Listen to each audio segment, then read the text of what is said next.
berlatar pada tahun 1945 saat pemerintahan kolonial Inggris masih menjajah India Utara. Konon, hiduplah seorang raja yang gagah dan berwibawa bernama Kamareswara. Beliau adalah orang yang paling lantang dalam menentang segala bentuk praktek penjajahan. Bahkan, beliau merupakan sosok pejuang yang pertama kali menyatakan kemerdekaan dengan mengibarkan bendera pusaka India yang ditenun langsung oleh istrinya sendiri.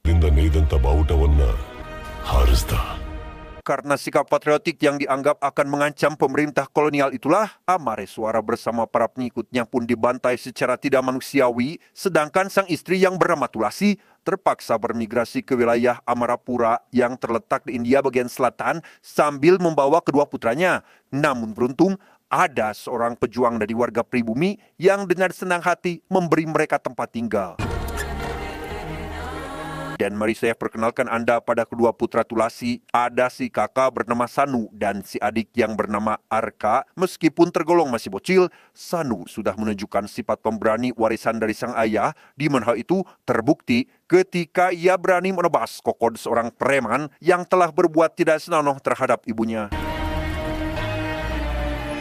Setelah 2 tahun hidup dalam pengungsian, akhirnya proklamasi kemerdekaan secara resmi menggema di seluruh penjuru India, sementara Arka yang sejak kecil mempunyai ambisi menjadi seorang pilot angkatan udara, kini telah tumbuh dewasa dan sukses meraih cita-citanya. Mendengar hal itu, Sanu yang memilih tinggal di kampung untuk menjaga sang ibu pun turut merasa sangat bangga, apalagi saat mengetahui bahwa Arka akan pulang kampung dalam waktu dekat, sekaligus menemui kekasihnya yang bernama Madumati yang notabene merupakan putri seorang tokoh terpandang dari keturunan bangsawan kerajaan di Amarapura.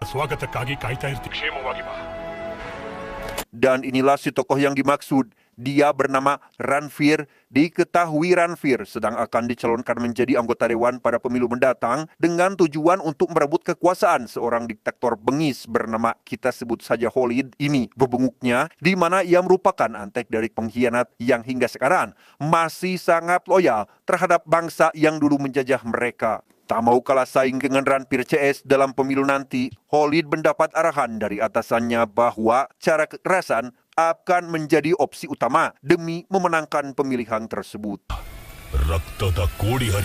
Selang beberapa saat setelah kepulangan Arka, terlihat Madumati yang menyusulnya ke rumah. Bukan apa-apa, Arka telah membuat Madumati kesemsem untuk segera menikah dengannya, di mana hal itu sontak membuat Tulasi kaget bercampur bahagia. Bagaimana tidak, ia akan mempunyai menantu cantik dan baik hati dan merupakan putri dari seorang calon penguasa Amarapura. Di saat yang sama di tempat yang jauh dari sana, ada sebuah parade drum band mengiringi konvoi calon dewan dari kubu si Khalid yang tak lain adalah anak bungsunya bernama Sardar, di mana watak diktatornya sudah terlihat dari cara bersikap terhadap kubu lawan hingga sepasang dua sejoli kadaluarsa yang hendak akan menjalani pernikahan pun ikut menjadi sasaran kekejamannya.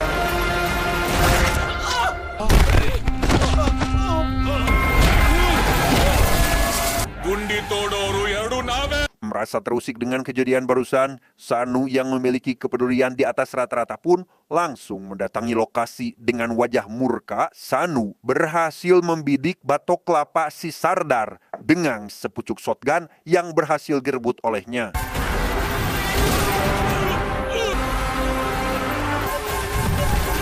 Saat malam tiba, Tulasi yang khawatir dengan keselamatan nyawa Sanu yang sedang terancam, memintanya untuk segera pergi mencari tempat aman. Namun saat hendak akan pergi, tiba-tiba seorang inspektur datang meminta Arka memberi penjelasan pada ibu dan kakaknya bahwa menyerahkan diri adalah cara paling aman, karena antek-antek si Khalid sudah menunggu di luar rumah untuk menghabisinya.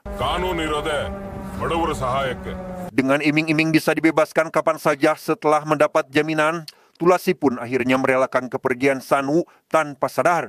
Rupanya si Inspektur Edan ini adalah orang bayaran si Khalid dan upaya penjemputan tersebut hanyalah bagian rencana balas dendam Khalid atas kematian anaknya.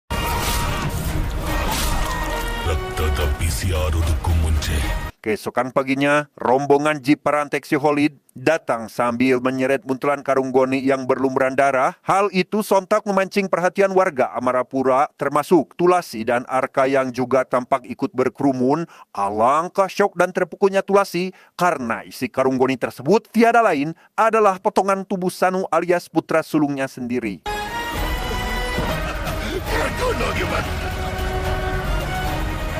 Yakin jika ada keterlibatan dari si Inspektur Edan di balik semua ini, Arka pun lekas menemuinya di sebuah bar saat sedang akan menghabiskan uang hasil suap dengan melakukan judi, abok, dan main cung-curungan. Dikira lemah dan tidak sepemberani Sanu kakaknya, Arka sempat membalikkan badan seolah-olah akan pergi karena kehilangan nyali, tetapi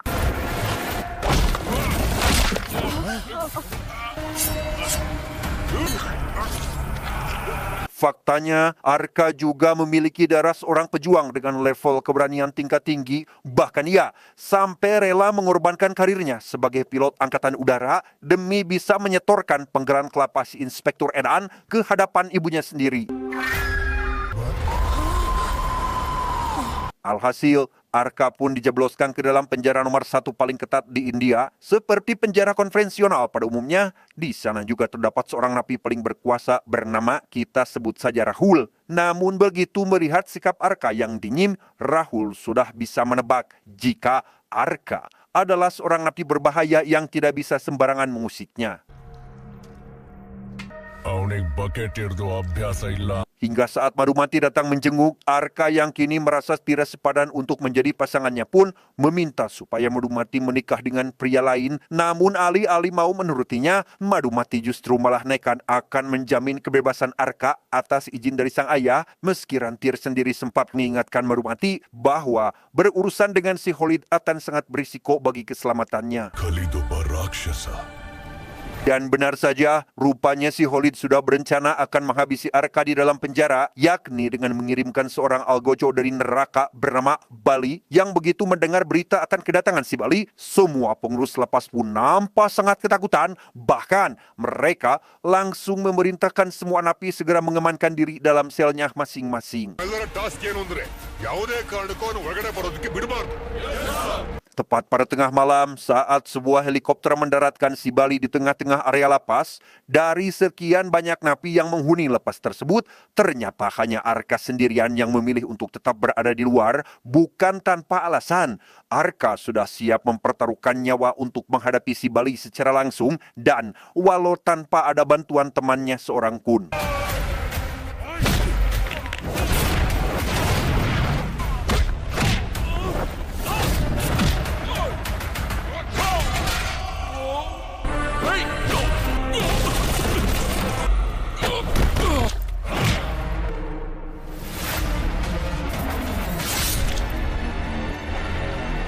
Di hadapan ribuan pasang mata yang menyaksikan langsung, Arka mampu membuktikan jika dia justru jauh lebih berbahaya dari semua napi yang pernah ada, di mana hal itu sekaligus menjadi sebuah tamparan keras bagi si Khalid. Bagaimana tidak, jasad yang diangkat pulang oleh helikopter itu ternyata mayat si tangkurat Bali itu sendiri. Dengan fakta bahwa si Rahul mempunyai misi balas dendam terhadap target yang sama, yaitu si Khalid, yang mana kejadiannya bermula sejak ayah Rahul tewas di tangan kekejaman si Khalid, sehingga begitu Madumati datang membawa jaminan kebebasan untuk Arka, Rahul berjanji akan segera datang menyusul untuk bekerja sama dengannya. Saat dalam perjalanan pulang itulah, Madumati dan Arka mendapat hadangan dari sekelompok pria tadi kenal. Bukan siapa-siapa, mereka tiada lain adalah anak buah Rahul yang sengaja datang untuk meminta Madumati agar pulang sendiri karena situasi saat ini terlalu berbahaya bagi keselamatannya bila ketahuan sedang bersama Arka. Dan benar saja, saat mobil yang Arka tumpami sedang menuju tempat pengasingan yang telah Rahul tentukan, di sisi lain, ternyata Khalid sudah menyiapkan antek-anteknya untuk menghabisi mereka di perjalanan, dan inilah yang terjadi.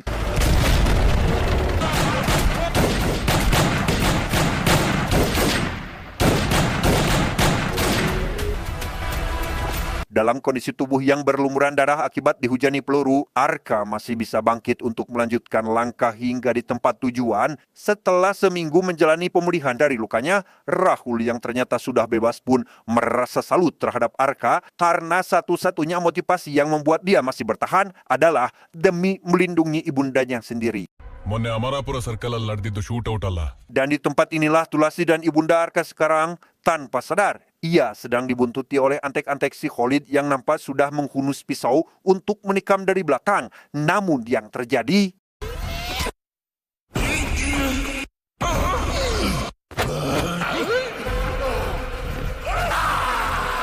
Selesai mengamankan Tulasi dari ancaman pembunuhan, Rahul kembali membahas rencana yang menurutnya lebih penting, yaitu perihal bagaimana cara melumpuhkan Khalid serta kekuasaannya. Dalam hal ini, Arka langsung menanggapi dengan serius, termasuk mendatangi bandar senjata dan membeli semua yang diperlukan.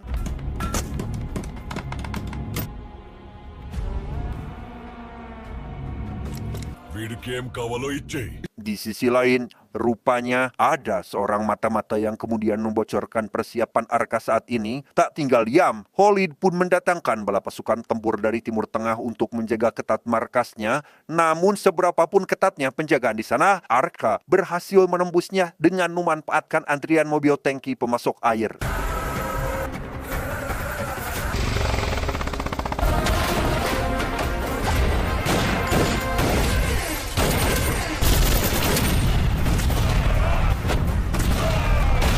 Setelah melumpuhkan barisan bersenjata di jantung pertahanan markas, Arka langsung menuju sebuah tempat di mana Khalid tampak sedang bersama beberapa anteknya. Tak peduli dengan posisinya yang masih buligir, maka 2 butir granat pun Arka lemparkan tepat ke arah musuhnya.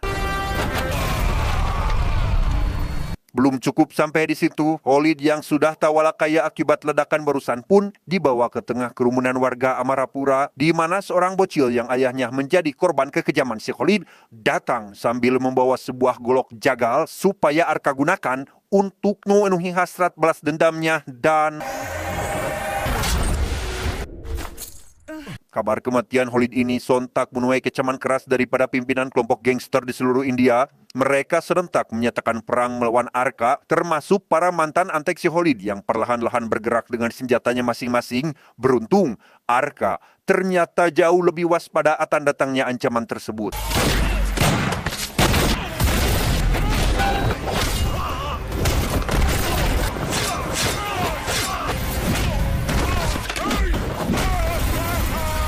Meski hanya seorang diri, tak sulit bagi Arka untuk melumpuhkan mereka, bahkan melarikan diri saja tidak cukup untuk menghindari amukannya yang alih-alih berhenti justru malah semakin menjadi-jadi.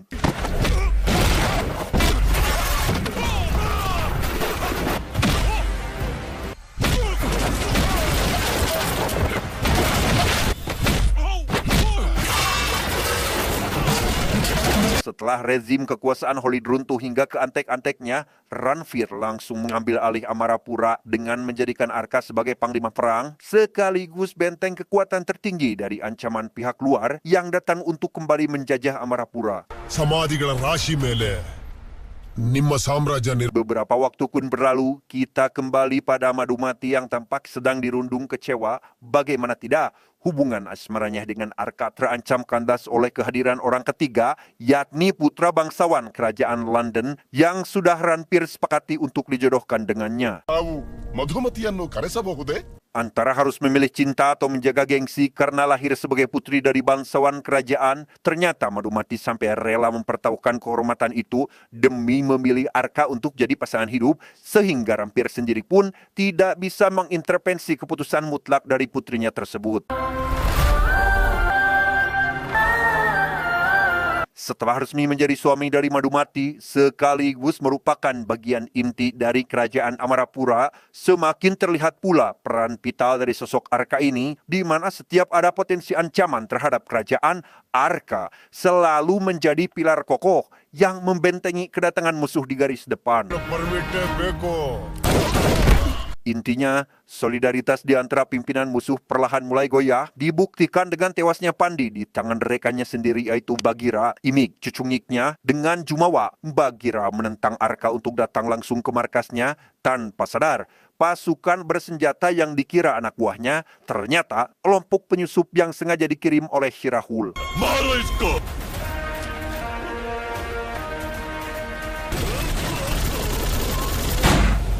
Alhasil, 3 tokoh penting dari pihak musuh hanya tinggal nama saja, sehingga situasi ini mulai mengusik para petinggi jaringan elit mereka yang salah satunya bernama Malik. Terlepas dari betapa menyeramkannya nama julukan untuk si Malik ini, bagi Arka sendiri, menghabisinya masih terlalu mudah dan tak menemukan kesulitan yang berarti.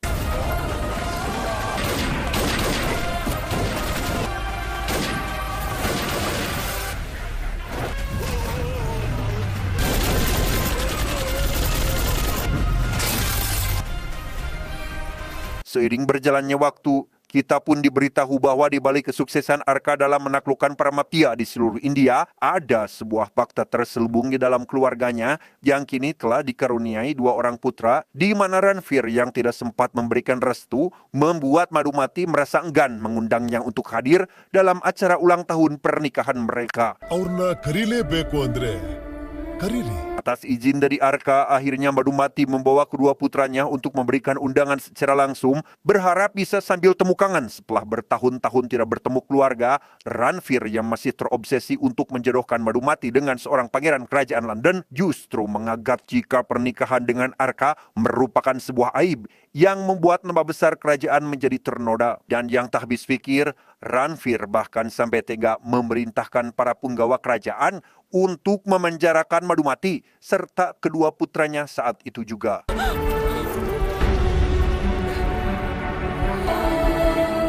Tak terima dengan perlakuan sang ayah yang dinilai sangat keterlaluan, Madhumati sempat memberi gambaran apa yang akan terjadi seandainya Arka mengetahui hal ini. Namun Ranveer malah menjawab bahwasannya dia telah merencanakan semua ini sejak akad pernikahan Madhumati dengan Arka digelar tepat beberapa tahun yang lalu. Faktanya, kematian Bagira dan Malik adalah bagian dari rencana Ranveer untuk menghabisi Arka yang gagal, hingga akhirnya ia diam-diam pergi ke Eropa menemui seorang bos mafia tertinggi bernama Daka, yang karena pengaruh si Daka itulah pemerintah Delhi pun mengeluarkan sebuah surat perintah untuk kematian Arka. ಕೇಂದ್ರ ಸರ್ಕಾರ ಒಂದು ದೃಢ ನಿರ್ಧಾರವನ್ನು ತಗೊಳ್ಳುತ್ತೆ. Benar bahwa jabatan dan kehormatan telah membuat Ranveer lupa diri. Air susu yang telah Arka persembahkan untuk kesuksesannya justru dibalas dengan air tuba hanya karena status sosial Arka yang tidak setara. Bahkan Ranveer juga beranggapan bahwa siapa saja yang telah menodai kehormatan keluarganya harus mendapatkan hukuman, sekalipun dia berasal dari keluarga itu sendiri. ನಮ್ಮ ಮಕ್ಕಳಾದ್ರೂ ಸರಿ. Kembali pada Arka yang mulai dihantui rasa khawatir karena istri dan kedua anaknya belum juga pulang, sehingga firasat buruk pun memaksanya untuk menelpon Ranveer sang mertua, di mana Ranveer hanya meminta Arka agar menunggunya di depan karena mereka sebentar lagi akan segera sampai di rumahnya, padahal ternyata ya, bukannya Madhumati yang datang membawa kedua anaknya, melainkan malah ada ribuan personil kepolisian bersenjata lengkap. Mereka dikomandoi oleh seorang jenderal bintang 4 yang sudah mendapat perintah dari pusat untuk melenyapkan Arka beserta kekuasaannya.